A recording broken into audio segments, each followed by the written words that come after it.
2024년 12월 25일 크리스마스 저녁. 전라남도 화순군의 한 한옥마을에서 이상한 일이 벌어지고 있었다.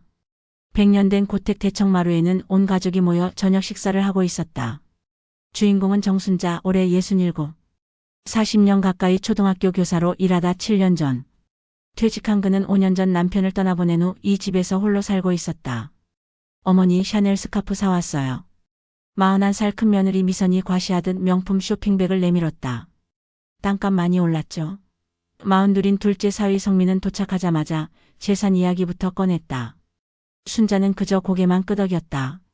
식사가 시작되자 순자가 갑자기 멍한 표정으로 물었다. 오늘이 며칠이더라? 43인 큰아들 태준이 대답했다. 어머니 크리스마스예요. 12월 25일이요. 순자는 고개를 끄덕이며 중얼거렸다. 아 크리스마스. 크리. 말끝을 흐렸다. 5분쯤 지났을까? 순자가 또다시 같은 질문을 했다. 오늘이 며칠이라고 했지? 40살 둘째 딸 지혜가 언니의 눈치를 보며 조심스럽게 물었다. 엄마 괜찮으세요? 순자는 어리둥절한 표정만 지었다. 이상한 일은 계속됐다. 손자 이름을 헷갈렸다. 태민이 왔구나. 아니 태영이. 손자가 정정했다. 할머니 저 태우예요. 순자는 국그릇을 떨어뜨렸다. 수저질도 서툴렀다. 심지어 40년을 산 이 집에서 화장실 위치를 물었다. 화장실이 어디더라? 자녀들은 서로 눈빛을 주고받았다. 걱정이 아니라 계산이 섞인 눈빛이었다. 순자가 방으로 들어간 후 거실에 남은 네 사람은 목소리를 낮춰 수근거렸다. 어머니 요즘 너무 이상하신 것 같아요. 태준이 먼저 입을 열었다. 미선이 거들었다. 치매 아닐까요? 제 친구 시어머니도 그랬는데. 지혜가 말했다. 병원 모시고 가봐야겠어요. 성민이 끼어들었다. 그 전에 집 문제는 정리해야 하는 거 아니에요? 태준이 고개를 끄덕였다. 그러게. 재개발되면 50억은 받는다는데. 지혜도 동의했다. 어머니 혼자 이 큰 집 관리도 힘드실 텐데. 35인 막내딸 서연만이 불편한 표정으로 말했다. 오빠 언니 어머니 앞에서 그런 얘기. 태준이 퉁명스럽게 대꾸했다. 현실적으로 생각해야지. 어머니 안전이 먼저야. 한편 자기 방에 들어간 순자의 모습은 전혀 달랐다. 멍했던 표정이 또렷하게 변했다. 순자는 책상 서랍에서 검은색 노트를 꺼냈다. 표지에는 굵은 글씨로 이렇게 적혀 있었다. 3년 계획 마이너스 자녀 교육 프로젝트. 2022년 3월 1일부터 2025년 3월 1일까지. 순자는 오늘 날짜 옆에 체크 표시를 하며 적었다. 크리스마스 연기 성공. 태준 도착하자마자 땅값 이야기. 지혜 집 처분 암시. 미선 치매 단정. 서연 유일하게 나를 걱정. 순자는 펜을 내려놓고 창밖을 바라보며 작게 중얼거렸다. 이제 2달 남았구나. 그리고는 하늘을 향해 속삭였다. 여보 당신 말이 맞았어요. 무슨 일일까? 왜 67 노인이 3년이나 치매 연기를 하고 있는 걸까? 그 노트에 적힌 자녀 교육 프로젝트는 또 무엇인가? 그리고 2달 후인 2025년 3월 1일 3.1절에는 무슨 일이 일어나는 걸까? 사실 순자는 치매가 아니었다. 3년 전부터 완벽하게 연기를 해온 것이다. 이유는 단 하나. 5년 전 세상을 떠난 남편의 마지막 부탁 때문이었다. 중학교 교장으로 일하다 64세 폐암으로 세상을 떠난 남편 철수는 임종 직전 순자에게 이렇게 말했다. 여보 3년만 치매 걸린 척 해보시오. 아이들이 돈 앞에서 어떻게 변하는지 보시오. 처음엔 말도 안 되는 소리라고 생각했다. 하지만 남편이 세상을 떠난 후 자녀들의 태도가 변하기 시작했다. 장례식이 끝나자마자 집을 팔라고 압박했다. 재개발 이야기만 나오면 눈빛이 달라졌다. 2년을 지켜본 순자는 마침내 결심했다. 2022년 1월 남편의 말대로 해보기로. 37년간 아이들을 가르친 교사답게 순자의 연기는 완벽했다. 첫 달에는 가벼운 건망증부터 시작했다. 같은 질문을 반복하고 약 먹는 시간을 잊었다. 6달 후에는 병원에서 초기 치매 진단까지 받았다. 검사를 일부러 틀리게 대답한 것이다. 자녀들은 의심하지 않았다. 오히려 요양원을 알아보기 시작했다. 3년 동안 순자는 매일 밤 노트에 기록했다. 태준이 자기 통장을 가져가 주식에 날린 일. 지혜가 가짜 위임장을 만들어 집을 팔려던 일. 며느리 미선이 자기 보험을 몰래 해지한 일. 모든 대화를 녹음했고 모든 증거를 모았다. 오직 막내딸 서연만이 진심으로 자기를 돌봤다. 이제 2달 후면 모든 것이 드러난다. 3년간의 연기가 끝나고 진실이 폭로되는 날. 3.1절 독립운동을 기념하는 그날은 순자에게도 해방의 날이 될 것이다. 자녀들은 어떤 반응을 보일까? 자기들이 얼마나 탐욕스러웠는지 깨달을까? 순자는 노트를 서랍에 넣으며 다짐했다. 3월 1일 그날 모든 것을 밝히겠다고. 그리고 자녀들에게 마지막 교육을 하겠다고. 시간을 5년 전으로 되돌려보자. 2019년 3월 10일 새벽 2시. 대학병원 중환자실에는 생명유지장치 소리만 울리고 있었다. 병상에 누운 남편 철수는 64세 나이의 말기 폐암으로 죽음을 앞두고 있었다. 중학교 교장으로 30년을 일한 철수는 이제 겨우 숨을 쉬고 있었다. 62인 순자는 남편의 손을 꼭 잡고 있었다. 철수가 힘겹게 입을 열었다. 여보, 내가 며칠 안 남았어. 순자가 눈물을 닦으며 말했다. 무슨 소리예요? 의사 선생님이 아직. 철수가 고개를 저었다. 내가 제일 잘 알아요. 선생 30년 했는데. 철수는 잠시 숨을 고르더니 말을 이었다. 당신에게 부탁이 하나 있어. 순자가 남편의 손을 더 꼭 쥐었다. 말씀하세요. 뭐든지. 철수가 조심스럽게 말했다. 우리 아이들 말이요. 태준이랑 지혜. 요즘 눈빛이 이상하오. 순자는 믿을 수 없다는 표정을 지었다. 무슨 소리예요? 우리 자식들인데. 철수가 쓴웃음을 지었다. 그래서 더 걱정이요. 이 집하고 땅. 벌써 몇 번이나 물어봤어. 재개발되면 얼마나 받냐고. 그리고 철수는 충격적인 제안을 했다. 당신 연기 잘하지 않소? 내가 죽고 나면 치매 걸린 척 해보시오. 순자가 놀라 소리쳤다. 여보, 정신 차려요. 철수는 침착하게 말했다. 정신 멀쩡하오. 선생 30년 넘게 하면서 배운 게 뭐여? 순자가 대답했다. 아이들을 관찰하고 이해하는 거. 철수가 고개를 끄덕였다. 맞소. 그러니 마지막으로 관찰해 보시오. 철수는 계속 설명했다. 사람은 돈 앞에서 변하오. 특히 부모가 힘없어지면 그때 진짜 모습이 나오지. 3년만 해보시오. 3년이면 충분히 보일 거요. 누가 진짜 효자인지. 순자는 고개를 저었다. 하지만 그건 너무. 철수가 간곡하게 말했다. 당신은 선생 아니오? 마지막 교육이요. 약속하시오. 꼭. 5일 후인 2019년 3월 15일 오전 6시 철수는 세상을 떠났다. 장례식장에는 세 자녀가 모두 슬픔에 잠겼다. 순자는 영정 앞에서 남편에게 속삭였다. 여보, 정말 그렇게 해야 할까요? 우리 애들 그런 애들 아닌데. 하지만 남편의 예언은 정확했다. 장례 사흘 후 태준이 찾아왔다. 어머니 이제 정리 좀 하셔야죠. 순자가 물었다. 무슨 정리? 태준이 답했다. 아버지 없으시니까 서울로 올라오시는 게 좋을 것 같아요. 미선이 거들었다. 저희가 아파트 구해드릴게요. 순자는 단호하게 말했다. 난 이 집에서 살 거야. 2달 후인 2019년 5월 지혜가 남편 성민과 함께 왔다. 엄마, 이 동네 재개발 확정됐대요. 순자가 무심하게 대답했다. 그래? 성민이 끼어들었다. 지금 팔면 30억, 재개발 후엔 50억까지 받을 수 있대요. 순자는 짧게 말했다. 아직 안 팔아. 내가 살 집이니까. 6달 후인 2019년 9월 태준과 지혜가 동시에 찾아왔다.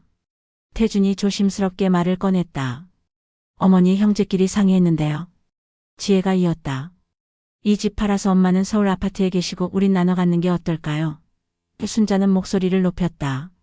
난 안 판다니까. 이 집은 너희 아버지랑 40년 산 곳이야. 그 후 2년 동안 자녀들의 압박은 계속됐다. 서울로 올라오라는 말, 집이 너무 크다는 말, 혼자 계시기 힘들다는 말. 하지만 순자는 모두 거절했다. 오직 막내딸 서연만이 엄마가 원하시는 대로 하세요라고 말했다. 2022년 1월 어느 날 순자는 50년 지기 이웃 할머니 영순과 차를 마시고 있었다. 70살인 영순이 걱정스럽게 말했다. 순자야, 내 자식들 요즘 눈빛이 이상해.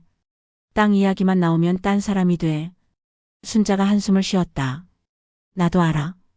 영순아, 내가 결심했어. 영순이 물었다. 뭘? 순자가 조용히 대답했다.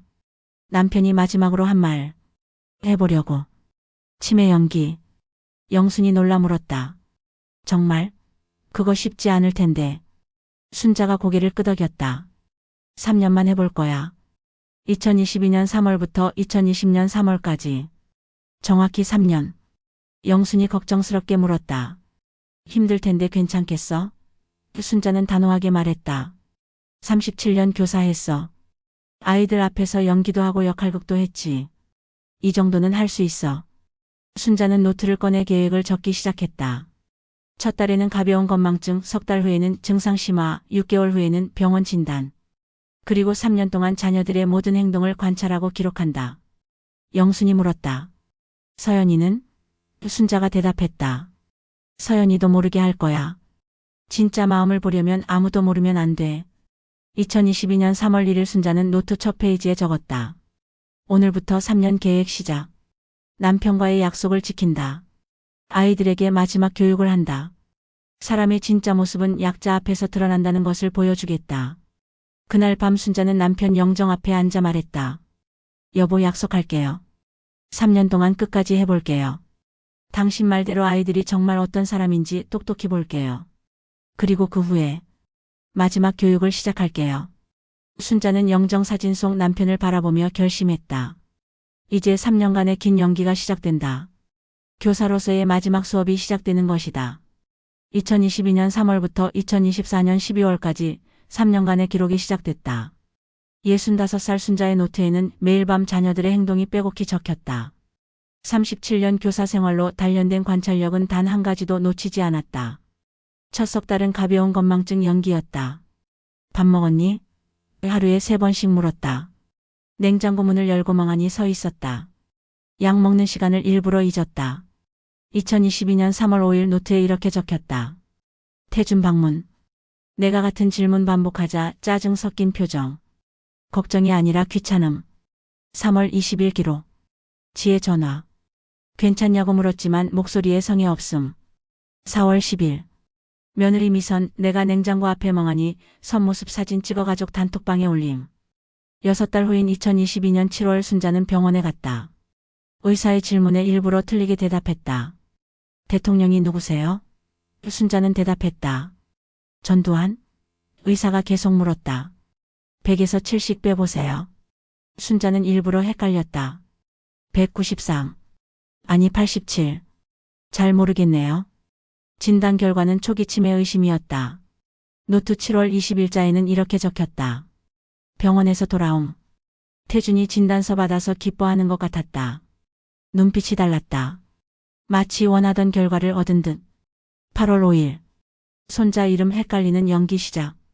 태민이라고 불렀다가 태우라고 고쳤다. 손자가 울었다. 미안하지만 참아야 한다. 9월 10일. 밤에 배회하는 척했다. 경찰서까지 갔다 왔다. 태준 부부가 와서 데려갔는데 짜증이 폭발 직전이었다. 1년이 지난 2023년 1월 결정적인 순간이 왔다. 명절 후 자녀들이 따로 모였다. 순자는 방 안에 몰래 녹음기를 숨겨뒀다. 태준의 목소리가 들렸다. 어머니 혼자 계시기 힘드실 것 같아요. 지혜가 동의했다. 맞아. 요양원 알아봐야 할 것 같아. 며느리 미선이 말했다. 요양원 비용도 만만치 않을 텐데. 사위 성민이 끼어들었다. 집 팔면 되지 않나요? 태준이 대답했다. 그래야죠. 재개발되기 전에. 지혜가 계산하듯 말했다.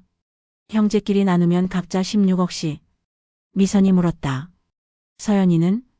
태준이 차갑게 말했다. 막내니까 좀 적게 줘도 되지. 어차피 애니까. 순자는 노트 1월 15일자에 적었다. 오늘 들은 대화로 가슴이 찢어진다. 하지만 끝까지 가야 한다. 남편 말이 맞았다. 사람은 돈 앞에서 변한다. 3월 1일. 1년 지남. 아직 2년 남음. 버텨야 한다.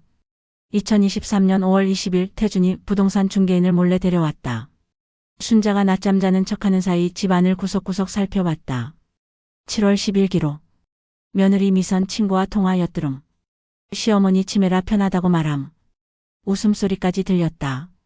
9월 3일. 지혜가 나 몰래 땅 감정평가 의뢰. 영순이가 발견해서 알려줌. 증거 확보. 11월 1일. 서연이 매일 와서 저녁 해줌. 이 아이만 진짜다. 2024년 3월 태준이 순자에게 다가왔다.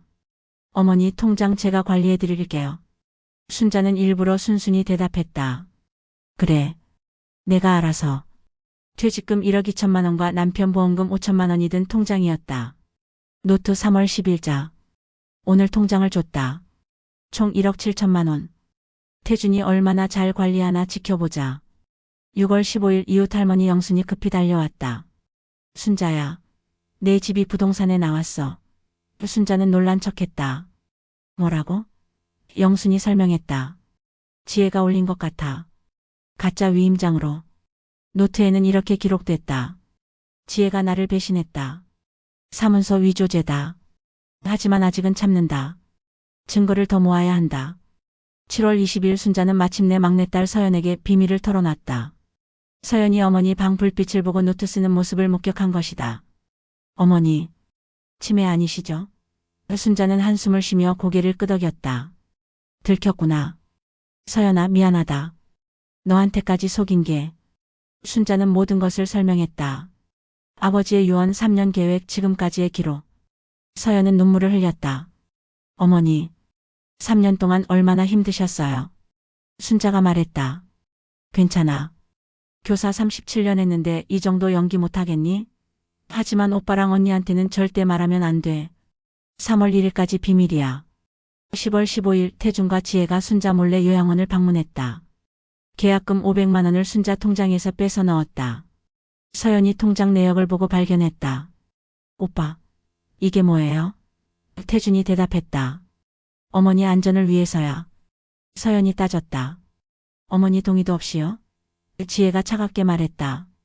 어차피 판단 못 하시잖아. 노트 10월 15일자. 요양원 계약금까지 넣었다. 내 돈으로 내 동의 없이. 이제 5달 남았다. 조금만 더. 12월 25일. 크리스마스 가족 모임. 완벽하게 연기했다. 아무도 의심하지 않는다.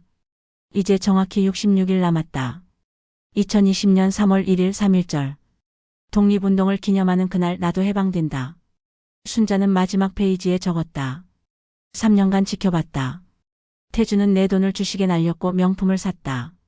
지혜는 가짜 위임장으로 집을 팔려 했다. 며느리 미선은 내 보험을 해지해 돈을 가져갔다. 오직 서연만이 진심이었다. 이제 마지막 교육을 시작할 때다. 3월 1일 모든 진실을 밝히고 자녀들에게 가르쳐 주겠다. 진짜 효도가 무엇인지, 부모는 자녀들의 은행이 아니라는 것을. 2020년 1월 5일 서울 강남의 한 법률사무소. 43인 태주는 변호사 앞에 앉아 있었다. 재개발이 본격화되면서 땅값은 50억까지 치솟았다. 하지만 어머니가 거부하면 아무 소용없었다. 태주는 조바심이 났다. 법적으로 처리할 방법이 없을까요? 변호사가 서류를 넘기며 물었다. 어머님께서 치매 진단 받으셨죠? 태준이 고개를 끄덕였다. 네, 2022년부터요. 변호사가 설명했다. 그럼 성년 후견인 제도를 신청하시면 됩니다. 법원에 신청해서 어머님의 재산 관리권을 자녀가 가져오는 겁니다. 태준의 눈이 반짝였다. 그럼 우리 마음대로 할 수 있나요? 변호사가 답했다. 법적으로는 어머님을 위해서지만 실질적으로는 그렇죠. 필요한 서류는 치매 진단서, 재산 목록, 그리고 추가로 정신감정서였다. 변호사가 명함을 건네며 말했다. 제가 아는 병원 소개해 드릴게요. 정신감정 받으시면 됩니다. 태주는 그날 바로 둘째 지혜에게 전화했다. 지혜야, 나 좋은 방법 찾았어. 성년 후견인 신청하는 거야. 지혜가 조심스럽게 물었다. 그게 괜찮아? 나중에 문제 안 돼? 태준이 자신 있게 말했다. 변호사가 합법이래. 치매 환자 보호 명목이야. 1월 10일 두 남매는 역할을 나눴다. 태주는 법원 신청과 서류 준비, 지혜는 병원 정신감정 주선. 둘이서 공동 후견인으로 신청하기로 했다. 1월 15일 태준과 지혜는 한옥을 찾았다. 어머니 정기검진 받으러 가셔야죠. 순자는 연기를 계속했다. 병원? 어디? 지혜가 설명했다. 서울 큰 병원이요.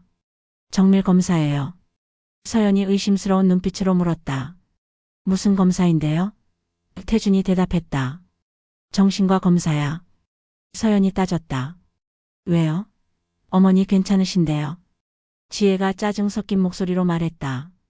서연아, 넌 어려서 몰라. 치매는 정기검사 필요해. 순자는 속으로 생각했다. 드디어 시작하는구나. 하지만 겉으로는 떨리는 목소리로 말했다. 병원. 싫어. 무서워. 서연이 오빠와 언니에게 맞섰다. 오빠 언니, 도대체 뭐 하시는 거예요? 태준이 변명했다. 어머니 건강 체크야. 서연이 소리쳤다. 거짓말. 후견인 신청하려는 거죠? 지혜가 놀라며 물었다. 너 어떻게 알아? 서연이 답했다. 저도 교사예요. 공부 좀 했어요. 후견인 신청하면 어머니 재산 다 가져가려는 거잖아요. 격한 말다툼 끝에 순자는 결국 병원에 가기로 했다. 연기를 계속해야 했기 때문이다. 말 잘 들어야지. 순자는 힘없이 중얼거렸다. 1월 25일 서울의 한 정신과 병원. 태준이 미리 접촉한 곳이었다.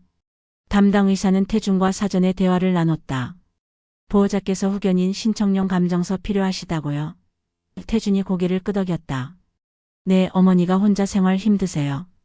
날짜도 모르시고 가족도 못 알아보세요. 의사가 메모하며 말했다. 알겠습니다. 검사해보죠. 검사실에 혼자 들어간 순자는 중대한 선택의 기로에 섰다. 의사가 물었다. 오늘 날짜가 어떻게 되시죠? 순자는 잠시 망설였다. 틀리게 대답할까 맞게 대답할까? 3년을 버텨왔는데 이제 와서 들킬 수는 없었다. 하지만 순자는 결심했다. 이제 시작할 때다. 2020년 1월 25일입니다. 의사가 놀라며 물었다. 네? 정확하시네요. 순자가 덧붙였다. 금요일이고 설날이 다음 주입니다. 계속되는 질문에 순자는 완벽하게 대답했다. 대통령이 누구죠? 윤석열입니다. 100에서 70 빼보세요. 순자는 막힘없이 계산했다. 193, 86, 79, 72, 65. 의사는 당황한 표정으로 물었다. 환자분, 정상이신데요? 순자가 조용히 말했다. 전 원래 정상이었습니다. 의사가 되물었다. 네? 보호자 말씀으로는? 순자가 단호하게 답했다. 보호자가 거짓말한 겁니다. 검사실 박대기실에서 태준과 지혜는 안절부절 못하고 있었다. 의사가 나와 말했다. 보호자분 잠깐 얘기 좀. 태준이 기대에 찬 목소리로 물었다. 네, 어떤가요? 의사가 고개를 저으며 답했다. 어머님 정상이십니다. 인지기능검사 만점입니다. 태준이 소리쳤다. 네, 지혜가 믿을 수 없다는 표정으로 말했다. 그럴 리가. 집에서는 완전히. 의사가 단호하게 말했다. 제가 볼 땐 치매 증상 없습니다. 복도로 나온 순자의 모습은 완전히 달랐다. 또렷한 눈빛, 당당한 걸음걸이. 태준이 떨리는 목소리로 말했다. 어머니. 순자가 차분하게 물었다. 놀랐니? 지혜가 당황하며 말했다. 어머니. 왜 갑자기? 순자가 말했다. 갑자기가 아니야. 원래 이랬어. 태준이 다그쳤다. 무슨 소리세요? 순자는 폭탄 선언을 했다. 3년간 연기한 거야. 너희 시험하려고. 지혜가 어이없다는 표정으로 말했다. 연기라니. 무슨. 순자가 침착하게 답했다. 3월 1일까지만 기다려라. 그때 다 설명해 줄게. 태준이 소리쳤다.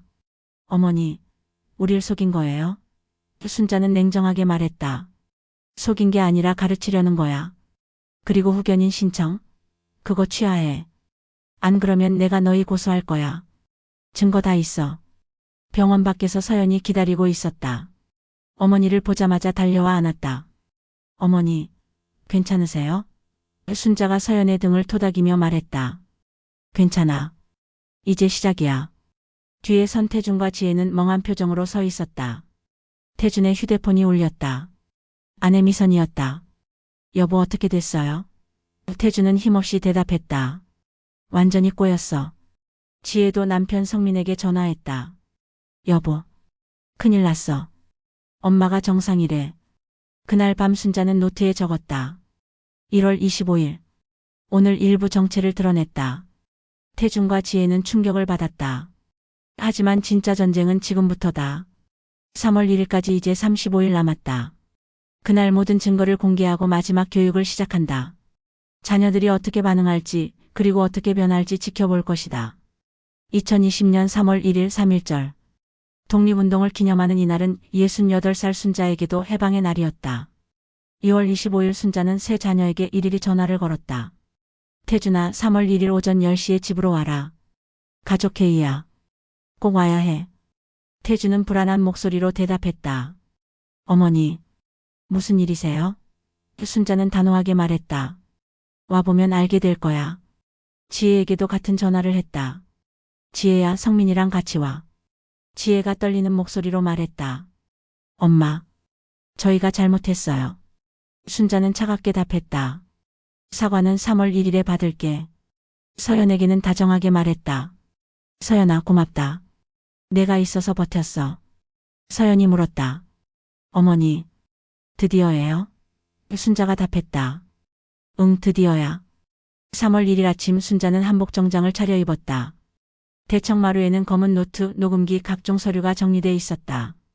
이웃 할머니 영순도 구석에 자리를 잡았다. 오전 9시 50분 태준 부부가 먼저 도착했다. 무거운 표정이었다. 어머니, 순자는 짧게 말했다. 앉아. 며느리 미선이 고개를 숙이며 말했다. 저희가 잘못했습니다. 순자가 답했다. 아직 사과받기 전이야.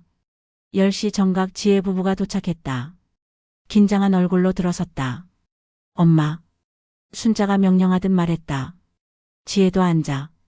사위 성민이 말하려 했다. 어머니, 저희가. 순자가 손을 들어 제지했다. 조용히. 서연은 어머니 옆에 앉았다. 모두가 자리를 잡자 순자가 일어섰다. 오늘이 2020년 3월 1일이다. 3.1절 독립운동 기념일. 나에게도 해방의 날이야. 태준이 말하려 했지만 순자가 가로막았다. 조용히 들어. 이제부터 엄마가 말할게. 순자는 선언했다. 2022년 3월 1일부터 오늘까지 정확히 3년간 나는 치매가 아니었다. 모두 연기였어. 가족들은 충격에 빠졌다. 며느리 미선은 입을 떡 벌렸고 사위 성민은 믿을 수 없다는 표정이었다. 태준과 지혜는 이미 알고 있었지만 다시 한번 충격을 받았다. 순자가 계속 말했다. 왜 그랬냐고? 너희 아버지의 유언이었어. 임종 직전에 말씀하셨지. 아이들을 시험해보라고. 3년이면 본성이 보일 거라고. 순자는 검은 노트를 들어 올렸다. 이게 뭔지 아니? 3년간 너의 행동 기록이야. 노트를 펼치며 읽기 시작했다. 2020년 3월 5일. 태준 첫 방문. 내가 같은 질문 반복하자 짜증 섞인 말투. 2020년 7월 20일. 병원 진단 후 태준이 기뻐하는 표정. 마치 원하던 결과를 얻은 듯. 2020년 1월 15일. 자녀들 몰래 회의. 집 팔아야 한다. 요양원 보내자. 전부 녹음함. 순자는 계속 읽었다. 2020년 5월 20일. 태준 부동산 중개인 몰래 데려옴. 내가 낮잠 자는 척하는 사이 집 안 구석구석 살펴봄. 2020년 9월 3일. 지혜 나 몰래 땅 감정평가 의뢰. 영순이가 발견. 2020년 3월 10일. 태준이 내 통장 가져감. 1억 7천만 원. 잘 관리하겠다고 했지만 주식에 날리고 명품 사고. 2020년 6월 15일. 지혜 가짜 위임장으로 집 매물 등록. 사기죄에 해당. 2020년 10월 10일. 요양원 계약금 500만 원. 내 돈으로 내 동의 없이. 태준은 고개를 숙였고 지혜는 눈물을 흘렸다. 순자가 말했다. 아직 안 끝났어. 녹음기를 꺼냈다. 이건 너희가 나 없을 때 한 대화들이야. 첫 번째 녹음을 재생했다. 2020년 1월 가족회의 녹음이었다. 태준의 목소리가 흘러나왔다. 어머니 요양원 보내고 집 팔자. 지혜의 목소리. 맞아. 재개발되기 전에. 태준. 형제끼리 나누면 각자 16억. 미선. 서연이는? 태준. 막내니까 좀 적게 줘도 되지. 어차피 애니까. 서연이 눈물을 흘렸다. 오빠. 언니. 태준의 얼굴이 새빨개졌다. 순자가 말했다. 변명하지 마. 두 번째 녹음을 재생했다. 2020년 2월 며느리 미선의 전화통화였다. 시어머니가 완전 치매라 너무 힘들어. 친구 목소리. 요양원 안 보내? 미선. 보내려고. 그래야 우리 편하지. 친구. 재산은? 미선. 곧 정리될 거야. 기대돼. 웃음소리까지 들렸다. 며느리 미선은 얼굴이 창백해졌다. 저는 순자가 말을 끊었다. 편하려고? 기대된대. 세 번째 녹음은 2020년 7월 지혜와 사위 성민의 대화였다. 성민. 재개발되면 50억은 받는다던데. 지혜. 빨리 처리해야지. 엄마 정신 없을 때. 성민. 위임장은? 지혜. 도장 있으니까 만들면 돼. 성민. 그래, 그게 빠르겠다. 사위 성민은 머리를 숙였다. 어머님. 순자가 냉정하게 말했다. 가짜 위임장. 그거 범죄야. 순자는 자리에서 일어섰다. 3년간 지켜봤어. 너희가 돈 앞에서 어떻게 변하는지, 아픈 엄마를 어떻게 대하는지. 다 봤어. 긴 침묵 후 순자가 결론을 내렸다. 너희는 실격이야. 아들로 딸로 실격. 이 집과 땅 내가 죽으면 서연이에게 전부 준다. 유원장은 이미 공증 받았어. 태준이 소리쳤다. 안 돼요. 형제끼리 공평하게. 순자가 답했다. 공평? 3년간 곁에 있어준 건 서연이뿐이야. 지혜가 변명했다. 우린 바빠서 못 온 거예요. 순자가 말했다. 바빠도 땅 시세는 알아보러 왔더구나. 순자는 최종 선언을 했다. 오늘부터 너희에게 선택권을 준다. 첫째, 진심으로 뉘우치고 사람 구실하든지. 둘째, 아예 내 자식 아니라고 생각하든지. 단 이 집과 땅은 내가 죽을 때까지 내 거야. 그리고 내가 죽으면 전부 서연이 거야. 이해 있으면 법정에서 보자. 증거는 다 있어. 이웃 할머니 영순이 박수를 쳤다. 잘했어, 순자야. 충격에 빠진 가족들 사이로 햇살이 들어왔다. 순자는 대청마루에 당당히 서 있었다. 3.1절 해방의 날. 이제 진짜 전쟁이 시작된다. 법정에서 증거를 제출하고 자녀들의 범죄를 밝힐 것이다. 3.1절 폭로로부터 9일 후인 2020년 3월 10일 서울의 한 법률사무소. 태준과 지혜는 변호사 2명과 함께 앉아 있었다. 변호사가 정리했다. 어머님이 3년간 치매 연기를 하셨고 그 과정에서 녹음까지 하셨다. 태준이 고개를 끄덕였다. 변호사가 말을 이었다. 이건 오히려 역이용할 수 있습니다. 정상인이 3년간 치매 연기를 한다. 그게 과연 정상적인 행동인가요? 지혜가 눈빛을 반짝이며 물었다. 그러네요. 그건 이상한 거잖아요. 변호사가 설명했다. 정신감정을 다시 받으시고 오히려 어머님의 정신 상태를 문제 삼을 수 있습니다. 성년 후견 개시 심판을 재청구하는 겁니다. 태준이 결심했다. 그렇게 합시다. 바로 그날 태준은 법원에 서류를 제출했다. 주장은 명확했다. 3년간 치매 연기는 비정상적 행동이며 순자에게는 정상적 판단 능력이 없다는 것이었다. 한편 한옥에서는 서연이 급히 어머니를 찾았다. 어머니, 오빠가 또 후견인 신청했대요. 순자는 차분하게 대답했다. 그럴 줄 알았어. 준수한테 연락해야겠다. 준수는 순자 남편의 제자였던 변호사였다. 55살인 준수는 30년 전 가난한 학생이었지만 순자의 남편이 대학 학비를 지원해줬다. 전화를 받은 준수는 즉시 화순으로 내려왔다. 선생님, 제가 처리하겠습니다. 준수가 순자의 손을 잡았다. 은혜 갚을 기회예요. 교장 선생님 덕분에 제가 여기까지 왔는데요. 준수는 전략을 설명했다. 선생님, 정신과 재검사 받으셔야 해요. 이번엔 제대로 된 병원에서요. 선생님이 정상이신 걸 증명하는 겁니다. 그리고 준수는 서류를 꺼냈다. 역고소 준비입니다. 태준 씨와 지혜 씨의 범죄 행위들, 사문서 위조, 횡령, 사기, 미수. 전부 형사 고소 가능합니다. 준수는 본격적으로 조사를 시작했다. 먼저 태준이 가져간 통장 내역을 분석했다. 1억 7천만 원 중 8천만 원은 주식 투자에 쓰였고 3천만 원을 손실했다. 2천만 원은 자녀 교육비, 1천만 원은 며느리 미선 명의로 명품 구매, 500만 원은 요양원 계약금. 나머지는 불명이었다. 선생님, 태준 씨가 어머님 돈을 횡령했어요. 최소 5천만 원 이상입니다. 서연이 믿을 수 없다는 표정으로 말했다. 오빠가 그렇게까지. 지혜가 만든 가짜 위임장도 분석했다. 순자의 도장이 찍혀 있었지만 필적 감정 결과는 위조였다. 지혜 씨는 사문서 위조죄 확실합니다. 사안이 중하면 징역도 가능해요. 며느리 미선의 보험 해지권도 드러났다. 순자 명의 보험을 무단으로 해지하고 환급금 3천만 원을 자기 계좌로 입금했다. 도장을 위조한 것이었다. 준수가 한숨을 쉬었다. 며느리까지. 가족범죄 조직이네요. 3월 20일 순자는 서울대병원 정신과에서 정식 검사를 받았다. 인지기능검사, 기억력 테스트, 판단력 평가가 진행됐다. 의사가 물었다. 오늘이 며칠입니까? 순자가 답했다. 2020년 3월 20일 수요일입니다. 현재 대통령은 윤석열 대통령입니다. 100에서 70 빼보세요. 순자는 완벽하게 계산했다. 193, 86, 79, 72, 65. 기억력 테스트도 통과했다. 의사가 말한 세 단어, 사과 자동차 연필을 10분 후에도 정확히 기억했다. 판단력 테스트에서도 완벽했다. 길에서 지갑을 주웠습니다. 어떻게 하시겠어요? 순자가 답했다. 경찰서에 신고하고 주인을 찾아줘야죠. 남의 물건이니까요. 교사로 37년 일하며 그렇게 가르쳤습니다. 검사 결과가 나왔다. 의사가 설명했다. 정상입니다. 오히려 또래 평균보다 우수합니다.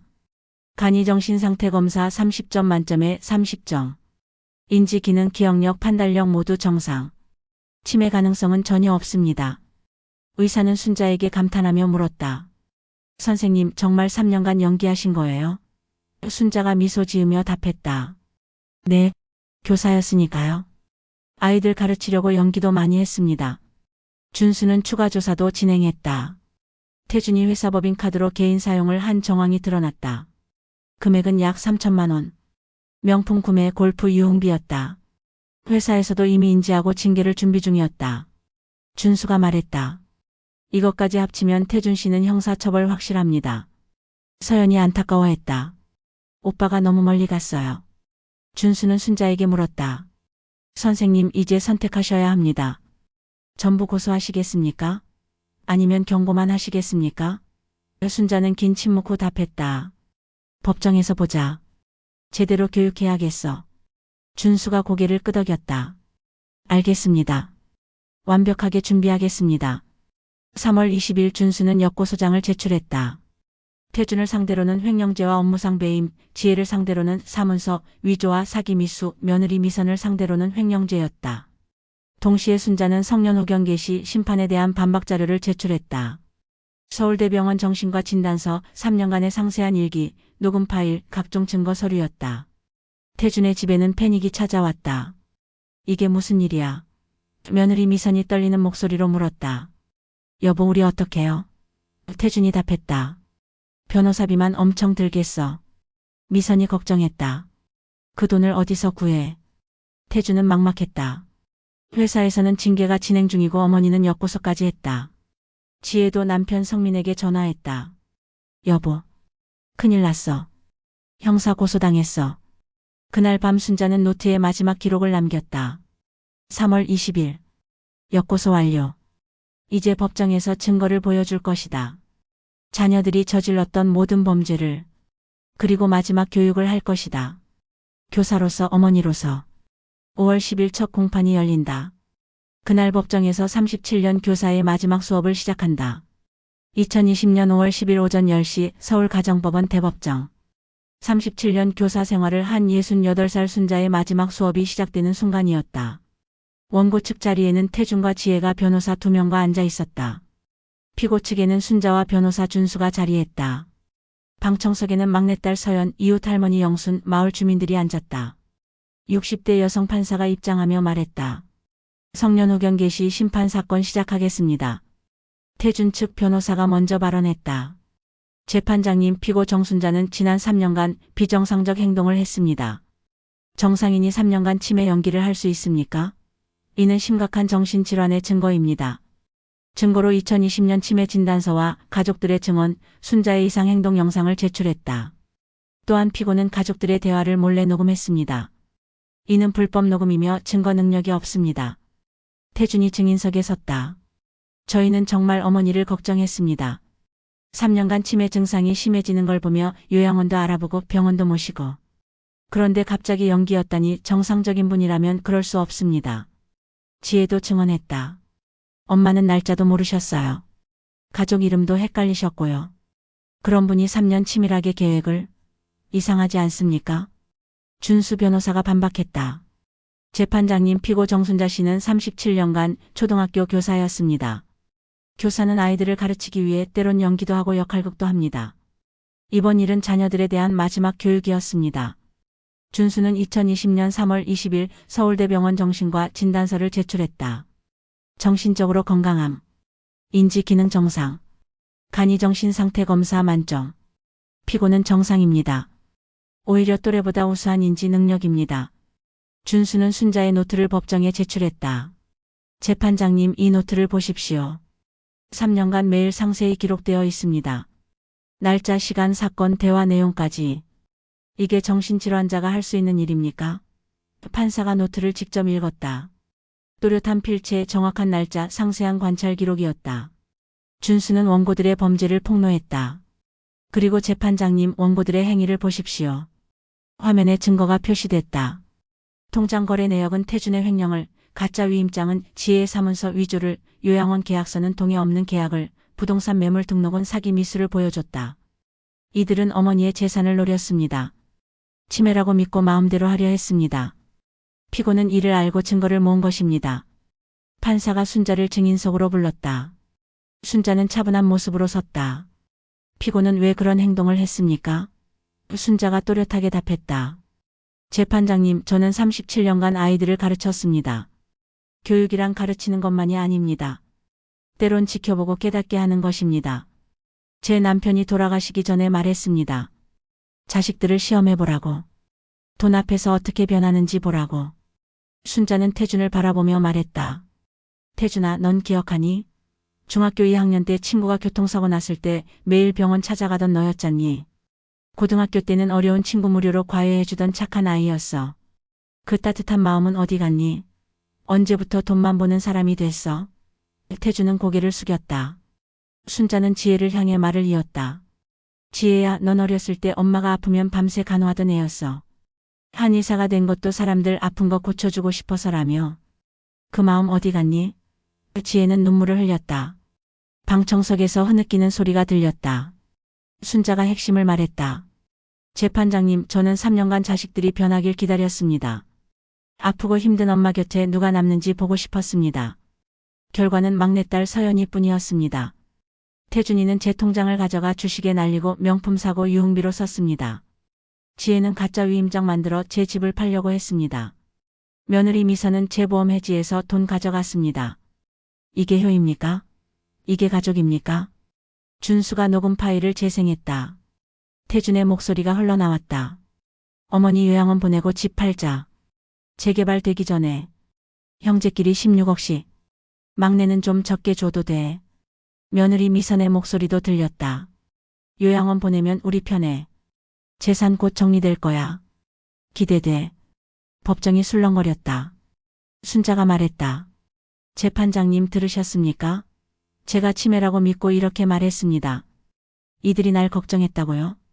판사가 정리했다. 원고들의 주장은 피고가 비정상적 행동을 했다는 것입니다. 하지만 증거를 볼 때 피고는 정신이 온전합니다. 오히려 37년 교사 경력의 치밀한 관찰과 기록입니다. 그리고 원고들의 행위는 횡령, 사문서 위조, 사기 미수에 해당합니다. 판결이 선고됐다. 원고들의 청구를 모두 기각합니다. 피고 정순자 씨는 재산 관리 능력이 충분합니다. 그리고 원고 윤태준은 횡령죄로 징역 1년에 집행유예 2년, 원고 윤지혜는 사문서 위조로 벌금 500만 원, 윤태준 처 강미선은 횡령죄로 벌금 1천만 원을 각 선고합니다. 방청석에서 박수가 터졌다. 판사는 마지막으로 말했다. 그리고 원고들에게 권고합니다. 부모는 자녀의 은행이 아닙니다. 효도는 재산이 아니라 곁에 있어주는 것입니다. 망치 소리가 울렸다. 법정 밖 복도에서 순자는 준수, 서영과 함께 걸어 나왔다. 이웃 할머니 영순이 말했다. 잘했어, 순자야. 기자들이 몰려들었다. 정순자 씨, 소감 한 말씀. 순자가 답했다. 정의는 늦어도 반드시 옵니다. 그리고 진짜 효는 돈이 아닙니다. 뒤에서 나오는 태준이 순자를 불렀다. 어머니. 순자는 냉정하게 말했다. 법대로 벌 받아라. 그게 내가 배울 마지막 교훈이다. 순자는 돌아서서 햇살 속으로 당당히 걸어갔다. 이제 새로운 시작이 기다리고 있었다. 은빛 배움터를 열어 어르신들을 가르칠 것이다. 판결로부터 석 달 후인 2020년 9월 1일 한옥은 완전히 새로운 모습으로 변해 있었다. 대청마루는 강의실로, 사랑채는 상담실로, 안채는 도서관으로 바뀌었다. 마당에는 쉼터가 마련됐고 대문 위 현판에는 이렇게 적혀 있었다. 은빛 배홍터 마이너스 시니어 교육센터. 68살 순자의 새로운 교단이었다. 개소식에는 마을 주민 100여 명이 참석했다. 군수와 교육감도 왔고 언론도 취재했다. 순자가 인사말을 했다. 안녕하십니까가 정순자입니다. 37년간 아이들을 가르쳤지만 이제는 어르신들을 가르치고자 합니다. 이곳은 60세 이상 어르신들을 위한 무료 교육센터입니다. 교육 프로그램은 5가지였다. 디지털 교육으로 스마트폰과 컴퓨터 사용법, 금융 교육으로 보이스피싱 예방과 재산 관리, 법률 교육으로 유언장 작성과 상속법, 건강 교육으로 치매 예방과 운동법, 심리 상담으로 노년 우울증과 가족 갈등 상담이었다. 특강 강사는 변호사 준수가 무료 법률 상담을, 이웃 할머니 영순이 건강 상담을, 막내딸 서연이 디지털 교육을 맡았다. 70살 영순이 순자에게 말했다. 순자야, 내가 이런 일을 하다니 자랑스럽다. 순자가 답했다. 우리 남편이 원했던 거야. 마지막까지 선생으로 사는 거. 9월 5일 첫 수업이 시작됐다. 60에서 80대 어르신 30명이 참석했다. 주제는 자식과 재산 어떻게 할 것인가였다. 순자가 강의를 시작했다. 여러분, 저는 3년간 치매 노인 흉내를 냈습니다. 수강생들이 술렁거렸다. 왜였을까요? 자식들이 진짜 어떤 사람인지, 돈 앞에서 어떻게 변하는지 보고 싶어서였습니다. 한 할머니가 물었다. 그래서 어떠셨어요? 순자가 답했다. 실망스러웠습니다. 두 자식은 돈만 받습니다. 하지만 막내딸은 달랐죠. 진심으로 저를 돌봤습니다. 순자는 조언했다. 여러분께 말씀드립니다. 재산은 평등하게 나눌 필요 없습니다. 진짜 효도한 자식에게 주십시오. 유언장은 반드시 쓰십시오. 공증 받으십시오. 그리고 가장 중요한 것, 여러분의 노후는 여러분 것입니다. 자식 눈치 보지 마십시오. 강의실에 박수가 터졌다. 한 할아버지가 질문했다. 그래서 자식들과는 어떻게 되셨어요? 순자는 잠시 침묵했다. 천천히 회복 중입니다. 부모 자식은 한번 끊으면 끝이 아니니까요. 석 달 후인 2020년 12월 태주는 조금씩 변하고 있었다. 회사에서 부장에서 과장으로 강등됐지만 오히려 마음이 편했다. 회사 후배에게 친절해졌다. 후배가 물었다. 형, 요즘 왜 그러세요? 태준이 답했다. 그냥 사람 대하는 법을 배워야 할 것 같아서. 어느 날 저녁 아내 미성과 대화했다. 여보, 우리 어떡해요? 어머님이랑. 태준이 말했다. 모르겠어. 아직 용기가 안 나. 지혜도 변화를 시작했다. 한의원에서 매주 월요일 무료 진료를 시작했다. 저소득층과 독거노인 대상이었다. 환자가 물었다. 원장님, 왜 무료로 해주세요? 지혜가 답했다. 제가 배워야 할 게 있어서요. 돈보다 중요한 게 있다는 것을. 남편 성민에게 말했다. 여보, 나 엄마한테 가고 싶어. 성민이 답했다. 조금 더 기다려보자. 2020년 3월 1일 3일절이자 순자의 69번째 생일. 막내딸 서연이 미역국을 끓였다. 어머니, 생신 축하드려요. 순자가 미소 지었다. 고맙다, 서연아. 서연이 조심스럽게 물었다. 오빠, 언니한테 연락해볼까요? 순자가 답했다. 내 맘대로 해. 오전 10시 초인종이 울렸다. 서연이 문을 열자 태준과 지혜가 서 있었다. 오빠, 언니. 태준이 물었다. 어머니 계시니? 서연이 말했다. 들어와. 거실로 들어온 두 사람은 순자와 눈이 마주쳤다. 긴 침묵이 흘렀다. 태준이 무릎을 꿇었다. 어머니. 죄송합니다. 지혜도 무릎을 꿇으며 말했다. 엄마. 정말 미안해요. 순자는 눈물이 글썽했지만 차분하게 말했다. 일어나라. 바닥은 차다. 태준이 애원했다. 어머니. 순자가 다시 말했다. 일어나라니까. 두 사람이 일어나자 순자가 말했다. 너희가 진심으로 반성했는지 아직 잘 모르겠다. 하지만 엄마는 기다릴 수 있어. 선생은 원래 기다리는 사람이니까. 학생이 깨달을 때까지. 서연이 상을 차려왔다. 오빠, 언니 밥 드세요. 4명이 식탁에 앉았다. 어색한 침묵 속에 수저 소리만 들렸다. 태준이 조심스럽게 말했다. 어머니, 저 회사에서 강등됐어요. 하지만 오히려 마음이 편해요. 욕심 부리느라 사람 대하는 법을 잊었었나 봐요. 지혜도 말했다. 엄마, 저 요즘 무료 진료해요. 환자들이 고마워하는 거 보니까 돈보다 더 큰 보람이더라고요. 순자가 고개를 끄덕였다. 그래, 그거면 됐어. 사람은 변할 수 있으니까. 식사 후 순자가 제안했다. 너희 할 일 없으면 은빛 배움터 좀 도와줄래? 봉사활동이야. 너희한테 필요할 것 같아서. 지혜가 놀라며 물었다. 저희가 도울 수 있을까요? 순자가 답했다. 해봐. 어르신들 가르쳐보면 많이 배울 거야. 태준이 고개를 숙였다. 감사합니다, 어머니. 순자는 마지막으로 말했다. 오해하지 마. 용서한 건 아니야. 그냥 기회를 주는 거야. 다시 보여줘. 사람이 변했다는 걸. 1년 후인 2020년 9월 은빛 배움터 1주년 기념행사가 열렸다. 수강생은 200명으로 늘었고 전국에서 벤치마킹 방문이 이어졌다. 교육부 장관상도 받았다. 언론 인터뷰에서 기자가 물었다. 정순자 선생님 1년간 어떠셨나요? 순자가 답했다. 보람이 있었습니다. 60대, 70대 어르신들도 배우고 싶어 하시더라고요. 기자가 다시 물었다. 3년간의 치매 연기 후회 안 하세요? 순자가 확신 있게 답했다. 후회는 없습니다. 힘들었지만 가르침을 줬으니까요. 제 자식들에게 그리고 저 자신에게. 기자가 마지막으로 물었다. 자녀분들과는? 순자가 미소 지으며 답했다. 천천히 회복 중입니다. 부모 자식은 한번 끊으면 끝이 아니니까요. 다시 이어가는 것도 교육입니다. 교실에서 어르신들을 가르치는 순자의 모습이 보였다. 창밖으로 햇살이 들어왔다. 70대 할머니가 물었다. 선생님, 우리 아들이. 순자가 따뜻하게 답했다. 말씀하세요. 함께 생각해 봅시다. 복도에서는 태준과 지혜가 봉사활동 중이었다. 태준은 어르신들에게 스마트폰을 가르치고 지혜는 건강 상담을 하고 있었다. 한 할아버지가 태준에게 물었다. 젊은이 효도 잘하고 있나? 태준이 진지하게 답했다. 배우는 중입니다. 할아버지가 말했다. 늦지 않았네. 지금이라도 하면 돼. 저녁 6시 수업이 끝났다. 순자, 태준, 지혜, 서연이 마당에 함께 섰다. 손주들도 와 있었다. 할머니, 할머니. 순자가 아이들을 안으며 말했다. 우리 강아지들. 가족들이 마당에 둘러앉아 저녁을 먹었다. 예전 같지는 않지만 조금씩 회복되는 관계였다. 해가 지고 있었다. 한옥 지붕 위로 노을이 번졌다. 마당에서 웃음소리가 들렸다. 순자는 생각했다. 사람들은 묻는다. 3년이 아깝지 않냐고. 아니었다. 37년 교사 생활보다 더 값진 수업이었다. 내 자식들에게 그리고 나 자신에게 가장 중요한 것을 가르쳤으니까. 돈보다 중요한 게 뭔지, 효란 무엇인지, 그리고 진짜 사랑은 기다림이라는 것을. 순자는 오늘도 가르친다. 죽는 날까지 선생으로 살 것이다. 그게 순자가 선택한 삶이니까.